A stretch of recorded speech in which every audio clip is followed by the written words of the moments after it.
when the family feels. Wake up, shoot up in the air, you getting hit. Just GF, we ain't clicking no shit. Go, there he go. Got your hoe saying, He came to get him some tacos, baby. Y'all better pull up, cause you already know how he doing this type of tacos, baby. What are you recording pull them up, for? Baby. What? Little baby just pulled up on us. You know, we doing it big around this mug. And that's why people don't be safe, because you just exposed my whole location. Now I can't even kick it here. Now I gotta get my shit and leave. I just had to all the guys pull up. Shit's stupid. Damn. What the fuck? Where you at?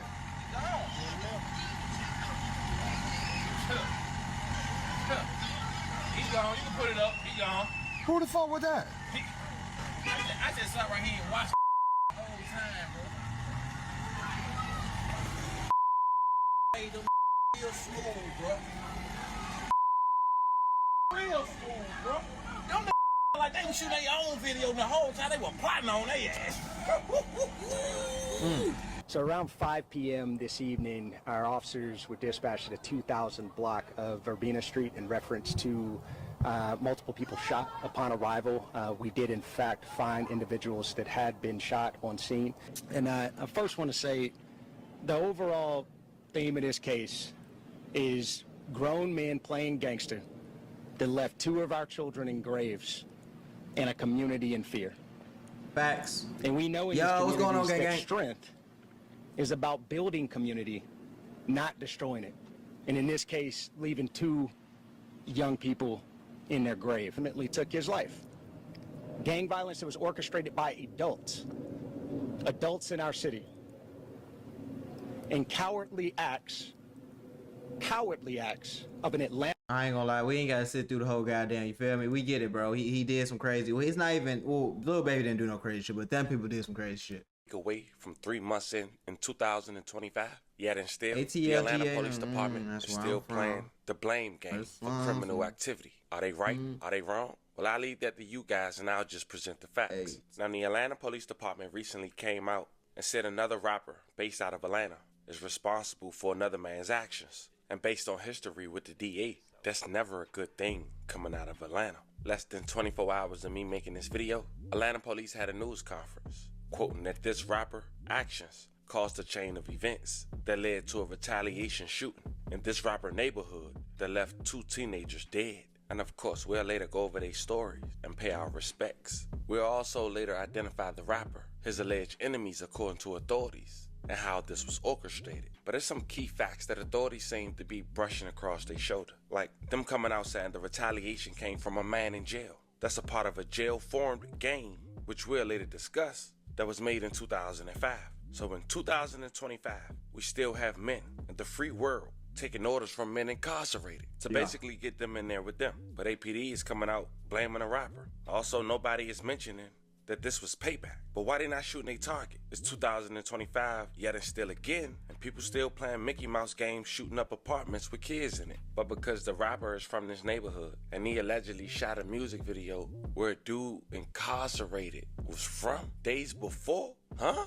Fam, that's where we at here today. And if you thought I sound remedial trying to explain that, but that's because that's really what's being presented to the public. Today we're gonna run down on this story. As mentioned, go over the facts that we just talked about. But before we go over this one, I want you guys to remember, I don't give you no angle. I just give you the story. So with that being said, make sure you like, comment, and subscribe. We're gonna jump right to it. In the beginning of the year, Lil Baby had managed to fight the criticism by dropping a #1 album on Billboard's chart. Released January 3rd, 2025, Wham, which means Who Hard Is Me, selling 145,000 units the first week. And with the success of his new album, he decided to go on tour, an upcoming tour with Big X the Plug, NLE Chopper, and Lil Shimmy. Hopping off a plane to a Mac, 100 times platinum for the plaque, bulletproof, the tires run flat. Now with all the success coming Lil Baby way, he still managed to have his name and some bad lights that I'm sure he don't even approve of. Recently, people was even pointing out him wearing different colors of bandanas, saying he allegedly rep different gangs. That could be a throw off to them people, and maybe this one of those reasons. But see, on the second week of May in 2024, Lil Baby decided to shoot a music video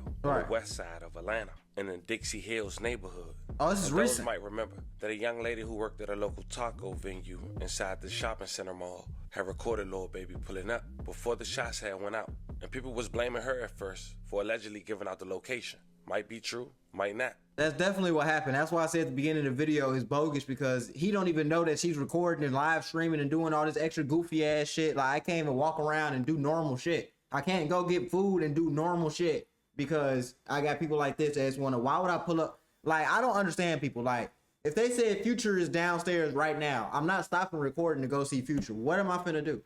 This is a grown ass man. Can I get a picture? No, probably not. But even if I do, I bet I got a picture with Future. Or I just saw Future. I took a video of Future. I'm not no fucking groupie. This shit is weird. Check out the clip. Go, y'all see him. We already seen the clip, man. We ain't gotta see that shit again. We ain't gotta see it again. Some men who act like they was recording their own music video only to scope out the scene had shot the music video before fleeing away and managed to be caught on camera, but it was blurry. 3 people were shot who later survived. What the fuck? Where you at? We seen this too. We seen this too already. We ain't finna keep rewatching the same clips, my boy. We ain't doing that, my boy. We seen that. We seen that. We seen that. He was we at Grady. ain't gonna keep watching the same goddamn clips. We gonna skip through this because you know he likes to play the whole goddamn clip, man. We gonna skip through that till we get to explain it. In targeted incident. Now, according to authorities, this pissed off the Goodfellas. They went to Oakland City, where Lil Baby is from, and shot it up. But before we go over those details, let's briefly talk about the Goodfellas. Where they from, where they represent. Now, the abbreviation for Goodfellas that most members will use would be GF. Also, they represent as the mob. This alleged gang was allegedly formed in jail back in 2005 by a man with a life sentence who go by the name of Abdullah Williamson, aka Lil Duel or Lil Frost. 5 years ago, this rapper named Psy Baby had shot a music video and was rapping GF. This music video managed to get many people indicted and even had this music video appear on First 48 before having the neighborhood being shut down for code violations. That's crazy, bitch. I heard about that, but that's just crazy. Just GF, we ain't clicking though. Now, for more information, a GF is the Third World Goodfellas Mob. Goodfellas Mob, first known as Dirty Deep. As mentioned, it's a Rice Street-born prison gang that eventually led to cliques and different crews to form and spread their influence all over Atlanta. And now, they have gained reputation as one of the most feared and respected gangs in Atlanta and one of the biggest crews in the city. So now we got a pretty idea on who GF is. According to APD, GF didn't like that Lil Baby shot a music video in their neighborhood. So in return, they got a call from a high-ranking gang member of GF that's incarcerated and was ordered to shoot up Lil Baby neighborhood. And they did just that. Almost 2 months after the music video was shot, on the first week of July in 2024, a tragic shooting in Southwest Atlanta has claimed the lives of 2 young boys and left another one injured.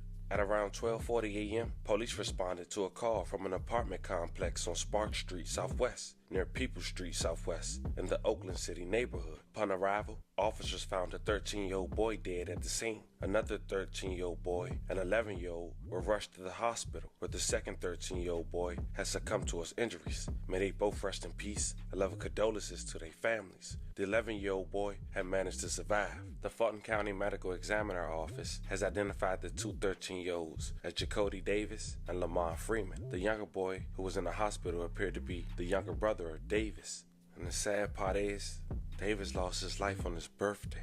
Once again, may they both rest in peace. That is messed up. Atlanta neighborhood. They are fed up with crime. 2 13-year-olds are dead, another hurt after an overnight shooting. This all happened at a complex in the Oakland City neighborhood, and Atlanta News first reporter Brittany Ford is live at Grady Hospital this afternoon where the surviving teen was taken. So, Brittany, how is that child doing? Well, the good news is that this 12-year-old that was injured in this shooting is in stable condition, expected to make a full recovery. But today we were out talking with neighbors who say this has happened over and over again. Tragedies just like this, they're calling for the city to step in. An apartment building on Spark Street in Southwest Atlanta riddled in bullet holes. I had a bullet come through my grandbaby window. I done had a bullet come through my door. These was an innocent bystander. We are not getting no help, no justice. Authorities say 2 teens who have been identified as 13-year-old Jacody Davis and 13-year-old Lamont Freeman were shot and killed while hanging out on these stairs just before 1 a.m. Tuesday morning. Family members of Freeman say the teen was killed on what would have been his 14th birthday. Today is his birthday, literally. today is his birthday, and that's not good at all. It's not. He's supposed to be here with us celebrating, doing what we do. Deborah Daniels says the apartment complex has been plagued with crime. We need help. I want the mayor and everybody else to come out here and please help us. City Council member Julian Bond says the city will be responding. The police department's going to do a newly tuned focus on this particular property and the area in general. Bond stressed they also need the community's help. We want people to be involved, to tell us where they need the service, where we can apply our resources to better help and to serve them. You know, we don't want to just respond when there's a tragedy. Grieving the loss of 2 young men, Daniel says the violence has gone unaddressed far too long. It is sad. How many more times, how many more we gonna get killed? It is sad. It is sad. It is sad, like with 13, especially if they were just bystanders. Now, I was definitely gonna ask, are they goddamn, was they with that shit? But it doesn't seem like they was with that shit. It seemed like they was just really innocent bystanders. An arrest. It would come 7 months later, and 12 members of the Goodfellas happened to be arrested. And if authorities know the hit came from inside the jail, I'm sure someone incarcerated had already started talking. And because of that, they side had deemed Lil Baby shooting that music video was the motive. And in return, Lil Baby was mentioned and the warrant. How ironic. Check it out. For this incident took place, we were out here holding a very similar press conference, and we were asking for the help from the community. In just a moment, I'm going to show you some pictures of 7 individuals that we were able to take into custody in conjunction with this tragic incident. I stood here and told you the story how on July 2nd, just after midnight of last year, we had 2 13-year-olds and 11-year-old celebrating the birthday of Lamont Fremont. He had just turned 13, and he got to experience about 30 minutes of being a teenager before his life was taken. And when I turn it over to Major Woolfolk, he's going to discuss some of the investigative techniques and really the gang involvement and the gang ties that led to this incident taking place. But one thing I want to make absolutely clear, and I said it then and I'll say it again, these kids were innocent victims. So when we talk about the gang involvement, these 2 13-year-olds and this 11-year-old, they didn't have a gang involvement. We didn't have interactions with them as a police department. They were good kids in the community, and unfortunately, you know, their futures, their lives were taken. So I do want to thank all the community members that gave us tips and information on this case. And while I can't say necessarily that one individual tip broke this thing open, each tip is like a little puzzle piece. And we took every one of those, glued them together, and we're able to thankfully bring this case to resolution. That's good. And I will say that That's even good. though we have made 7 arrests, you know, we never stop working cases. So if anyone has more information, we would ask that you do bring that forward, provide that to us, and we will certainly investigate every detail of those tips. So right now we're going to show some images of the individuals that we have made arrests on. So 5 of these individuals we already had in custody, we had arrested. Some of them were in jail on previous charges not related to this. So once we established probable cause, we're able to serve the jails in which they're housed with these arrest warrants. How does that even work? You're already in jail and you served with an arrest Mr. warrant. Sanders. But they already showed us the names. We ain't got to go over all this shit, man. They already showed us the names. So let's skip to when he starts talking again, because you know he's having this shit play for like the whole rest of the video, bro. I'm not watching this like, bro. Come on, bro. You tweaking, brother. You tweaking, brother. You tweaking. No. Feel like it's a bad time to be a rapper. I thought to break the stereotype that this place belong to this person or this person can't go there. I ain't gonna lie. Basically, from what I'm seeing is it is messed up that happened, but you can't really connect that to Lil Baby. You feel what I'm saying? The only thing you can connect to Lil Baby is him, the girl dropping his location and all that shit kind of playing out from there. But you can't say Lil Baby ordered the hit. You don't, like, you feel me? Especially, you know what I'm saying? No. So sounds like they just trying to throw Lil Baby name in that shit because they've been plotting on him and they trying to just make some shit stick. Oh shit, I pressed the wrong thing. That indictment is coming. I want to let people know. Get out of it. I don't know why y'all niggas be trying to stay in the city that y'all from, bro. You're from Atlanta, move to Miami.